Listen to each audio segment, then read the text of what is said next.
พุทโธภควาพุทธังภควันตังอภิวาเทมิสวากขาโตภควโตธัมโมธัมมังนัมมัสสามิสุปฏิปันโนภควโตสาวกสังโฆสังฆังนามามินะโมพุทธายะ Today we are going to talk about a Buddhist monk and a minister's monk. A question: what are the difference between a Buddhist monk and minister monks? As all we know, a first group of minister monks at the Buddha time, including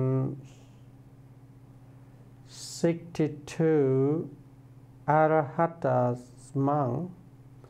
There are the Buddha himself, the 5 ascetics, the most venerable Yasas, and his 45 close friends who convert to be a monks, to be the Buddhist monks by Venerable Yasa himself. And after the 61 Buddhist monks become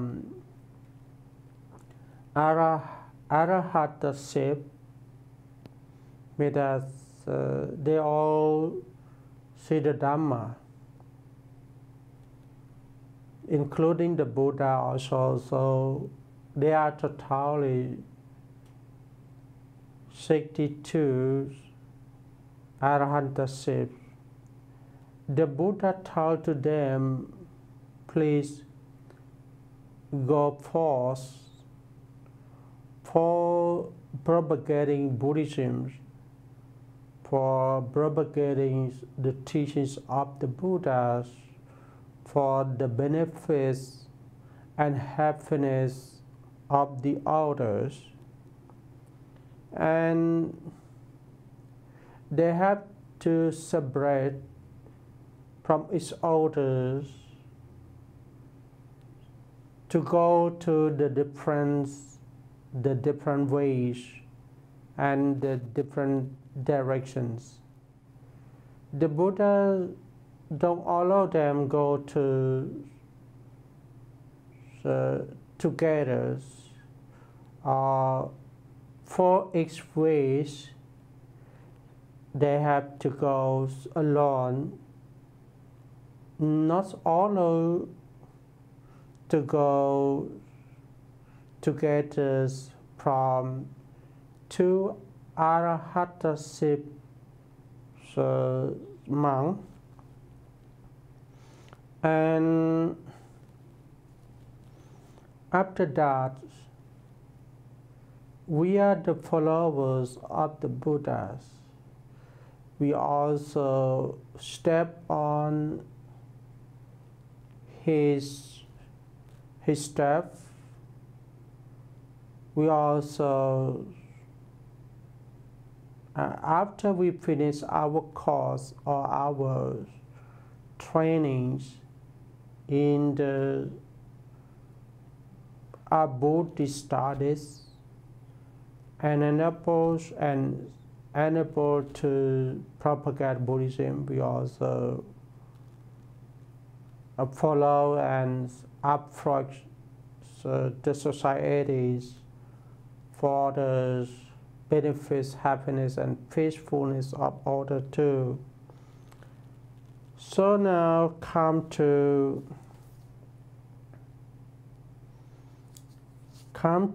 our main question: what are the difference between a Buddhist monk and a minister's monk.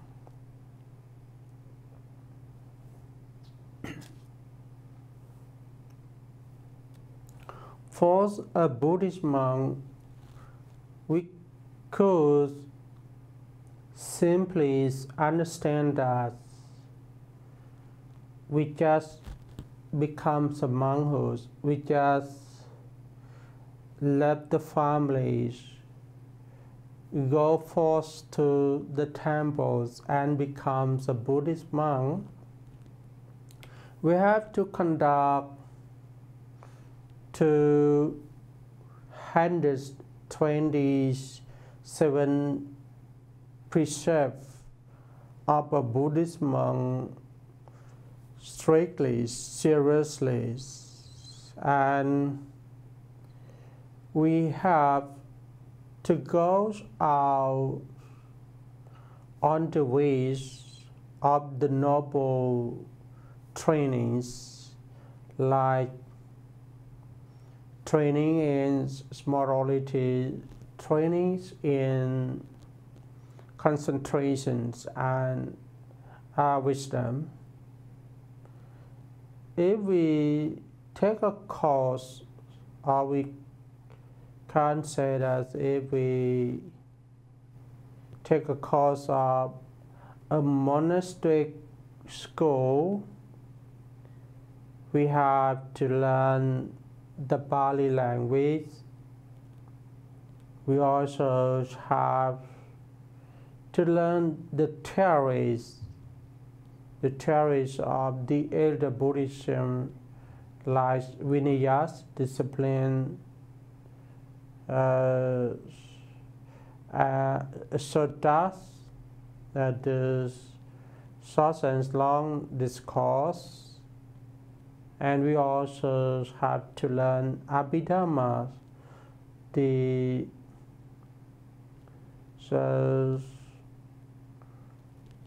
extremes, the extreme or the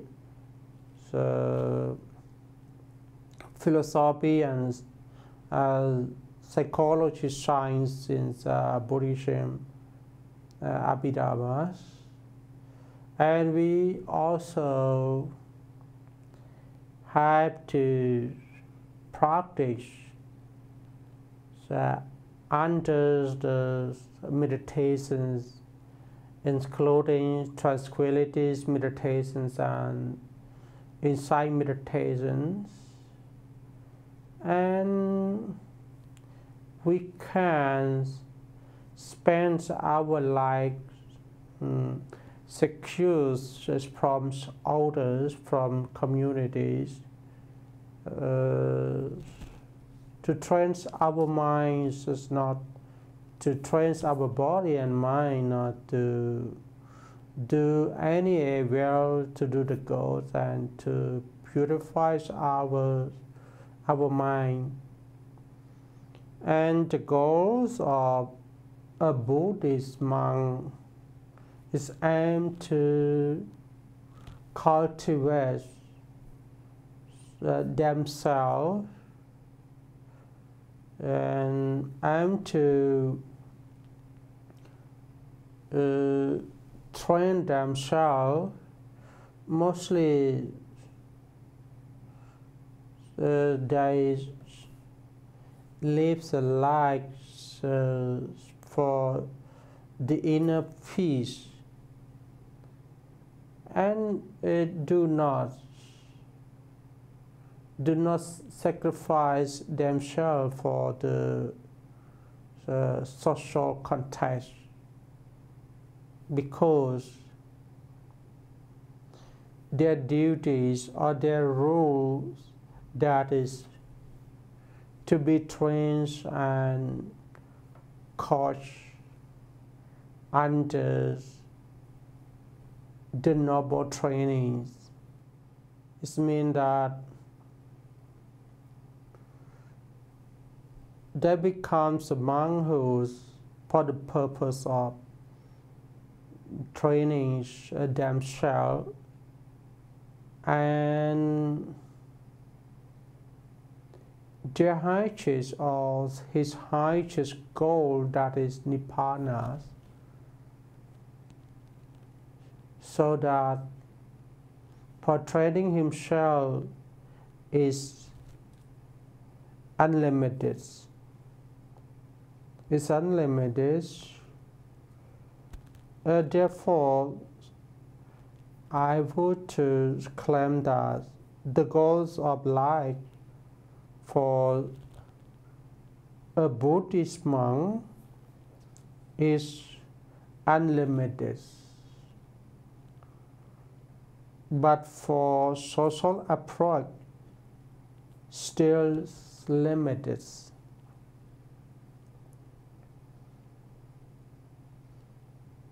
So one more important thing for a Buddhist monk, after he become a monkhood, he have to learn. He have to learn the Buddhist studies. So in any monastery school, and nowadays in the globalizations, a Buddhist monk also need to learn some social studies and some subjects of science, because some countries, some Buddhist countries, a Buddhist monk cannot guarantee that I will be a monk for life. Some Buddhist countries, their people also could accept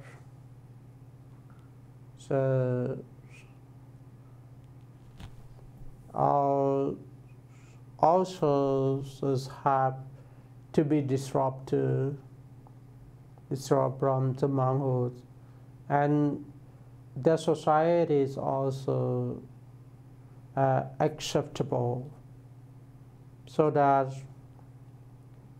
when they still be a monkhood,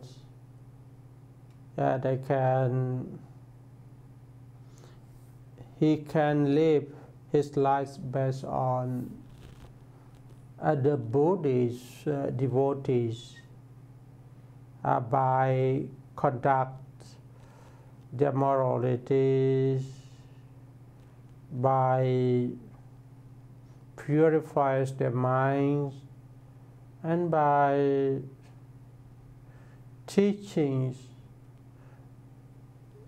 the subjects of Buddhism in the monastic school, and go forth for freedom of minds or freedom from all kinds of suffering. That is okay, but when they left the monkhood, he have to return back to use their life as the normal. So they have to work, they are required to know the subjects of social studies to adopt the new life in societies, something like that. And for a minister monk,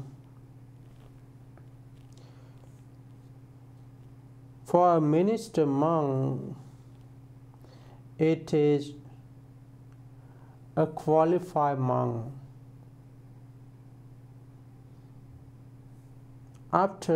Before become a minister monk, at least he has become first a Buddhist monk for 3 years off and have qualified in economic work and also know how to manage the temple or know how to programs all temple work, and also know how to guide people to practice meditations. And after become a minister monk, events in the monastic country, I mean that's in his native countries or abroad, he have to go to a training program we call a training course of an overseas Dharma monk. I mean in Thailand. And in Thailand, under the Thai Sanghas, now they're responding by as my ex-universities, that is MCU's Mahachulalongkorn Ratchavidyalaya. Each year, it may start from February, so March, April, and also come to the beginnings of May. They use the durations of time, 3 months, to train Thais and foreigners, Buddhist monks, to become an overseas Dharma monk before they send them to other countries for the propagating Buddhism or propagating the teachings of the Buddhas. And that training course mostly they cover three main course. First one is economic work. The guides and the lectures surroundings the teachings of the Buddha, especially the main topics regarding the Four Noble Truths, the Eight Paths, the three noble training, the 12 independence, the 5 aggregates, and also they also invite the experiential ministers, monks from other countries like America, some parts of Europe, to share the ideas, to share the likes and the work that the experienced ministers, monks have to experience outside the Thailand. And next, they also train how to manage and how to program the temples outside Thailand. For example, if a minister's monk is working in USA, you know, the most important thing is that a minister's monk have to know, they have to know English, they have to be able to speak English, they have to know a basic laws of non-immigrants and how to realize the non-immigrants process, like if our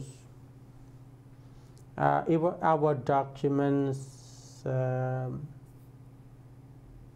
have the problem, how can we resolve it? Last we can find non-immigrants laws, and so if we are working in an areas of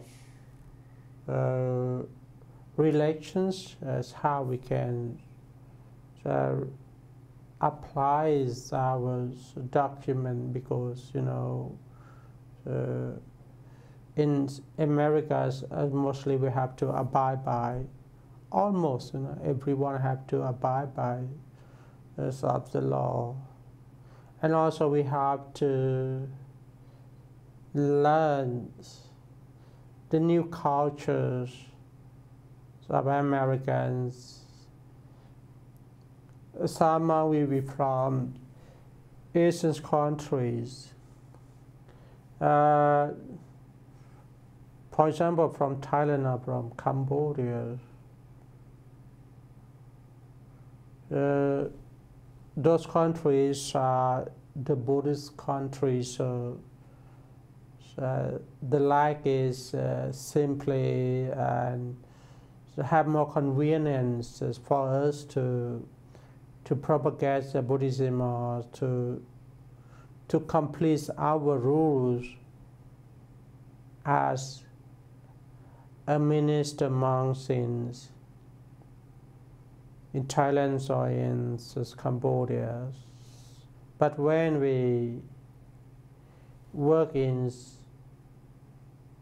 USA, is completely different, so we have to learn and have to adapt it. And next,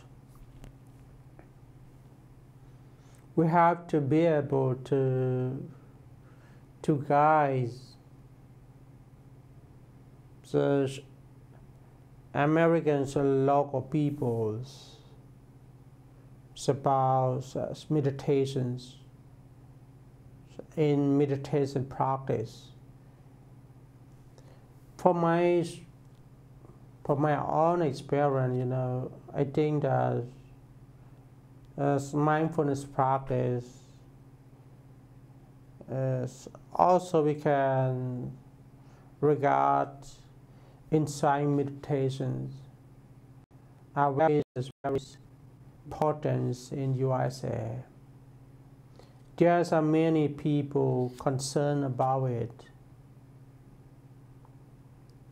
When I first come to USA, now I have been staying in USA over a year. But when I first come to USA, even I events at the airports and events at the public, like the sea beach, just as many nations, there are many Americans come to ask me about what is mindfulness, what is insight meditation, and how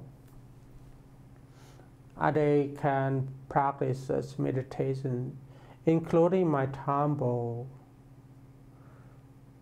Some there's the groups of professors and students from other universities come to take a field studies in my temple. They also ask about the schedule, for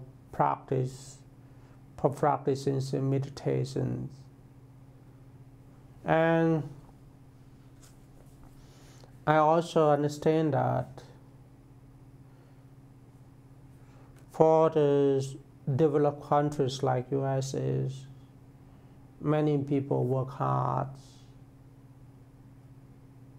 Sometimes they work overtime and not enough time to take a rest. And they also worry a lot, worries about the material things. So those are the cause that bring them stress, depression, the restlessness. So they need a minister monk who enable to guide them how to practice tranquility meditations, to cultivate the calmness of mind. And also they need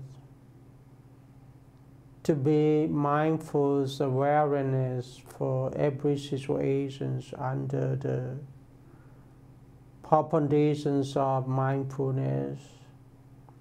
And also they would experience about insight meditation retreats, because they may or may not heard about the benefits of insight meditation, that is to cultivate or to develop the wisdom. But for a Buddhist monk who cannot speak English, he cannot share all the theories and the methods of practice insight meditations except a minister monk. So you may understand that a minister monk, he is sacrifice his full time for the world, for the public, for the benefits of others, for the happiness and peacefulness of others. So the goals of life, I mean a minister monk, their goals of life is to approach societies, and he really is to live his life to be social approaches. And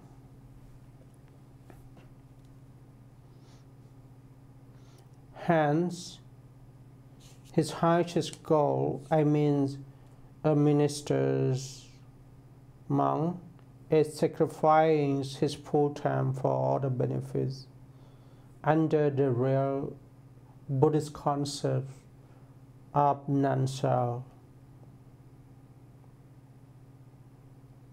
And I also want to explain about a word non-self too. A word non-self in Pali we call anatta. That is the goals of the elder Buddhism.